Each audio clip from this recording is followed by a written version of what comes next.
Okay, actually, to continue on the video, I forgot to state that we need to fill out the following case, right? So when a user has generated their passkeys and used it to sign in, so if you look back previously on our get sign in response, right? This will be triggered in our sign in view controller when the user has used their passkeys to sign in, and then that will send our request to our server, right? And if everything goes right, um, this will trigger our sign in with response and use the passkeys to check with against our server, and that will trigger our authorization, did complete with authorization function right here, right?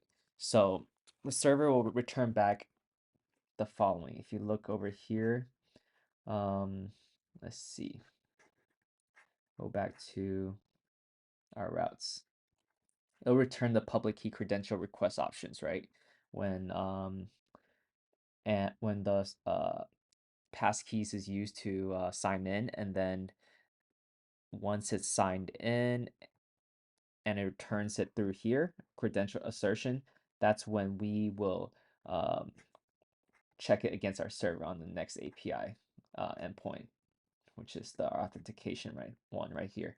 Okay, so pretty much we need to extract the credential assertion, grab some objects out of it, and check it against our server, right? So let's start with that. Okay, so we'll do let credential ID object base64 equals credential assertion dot credential ID dot base64 encoded string. Okay, and then next thing here, just to show you a little bit of reference so you don't get too confused. So should be decoding the following, right? Authentication credential. So as you can see, these are the properties right here. So this is going to be what we will pass in as in the parameters, right? So let's do our raw ID object next, and that one is pretty much the same thing. So we can just copy this. Okay, and the next thing we need is our client data JSON base64. Okay, and this will be our credential, credential assertion dot raw ID, a raw client data JSON.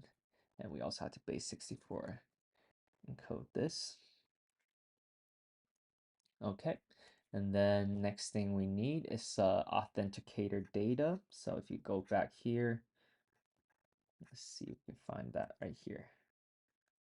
I believe it's this one. Let's see. Yep, this one right here. So let's go back. Okay, so we'll do this one as authenticator data, and this will be from our credential assertion dot raw authenticator data, and then this also is base64 encoded string. Okay, and then we also need our signature. So this will be a credential assertion dot signature dot base64 encoded string. Okay, and then last thing we need is our user handle. Credential assertion dot user ID dot base64 encoded string. As you can see, yeah, the login or yeah, with the passkey, it's a lot more than the registration.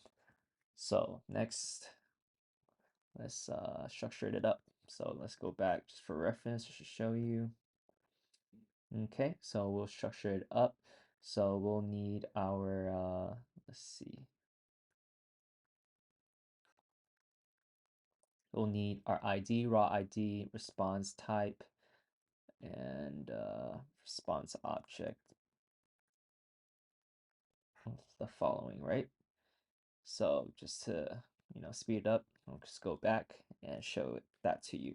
So our response object will be of string any. Okay, open this up. All right, well, let's start filling it up. So we'll do our client data JSON, pass in that. Okay, next is going to be our authenticator data. So we'll just copy that. And then pass in our authenticator data. And then we have our signature. Just copy that. Pass in our signature. Okay, and then we have our user handle. Just copy that. Pass in our user handle, right? Okay, so just go back to show you. Look in the authenticator assertion response, and that is all what that we need. And next we just gotta pass it in our parameters. So let's do our parameters. Type string any. Okay, and then open that up. Okay, so going back on our parameters, if you look over here, let's see. Okay, this is what we need. So let's do ID, will be our credential ID object. When we know raw ID, that will be our raw ID object.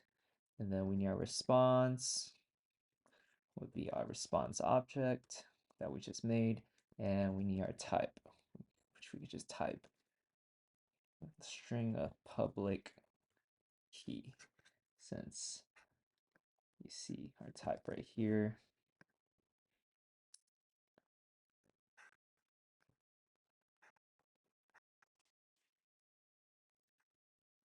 Right here, value will always be public key for now. Okay. All right, and then after we have all of this, we just pass it in on our URL request. So we'll do request, and then this would be our sign in. I believe it's a sign in. Oh, not sign out, sign in user API endpoint. Okay, method's going to be a post, and then our parameters is going to be, of course, our parameters, and then encoding will be JSON encoding dot default. Okay, and then if we get that, to get in our response data. Okay, response data in. Okay, and then this is where we will add our switch statements. So let's do switch response data dot response dot status code. Okay, all right, and if all goes well on 200, then we'll print successfully signed in user on WebAuthn, or user using Passkeys. Let's do that. Okay, and then this will be where we will sign our user. So we'll do our user notification to sign in our user. So we'll do did finish sign in. All right, so other than that, yeah, we just need to add the other cases in case it all fails. Dot none, we'll just do print response not found, and then case dot sum, we'll just do unknown response found, and then we'll add our string describing our response data dot response dot status code, just to see what it is. And then this would be a good place to present our AS authorization alert. This as well over here. Okay, and I believe that should be it to cover what was missing on the credential assertion.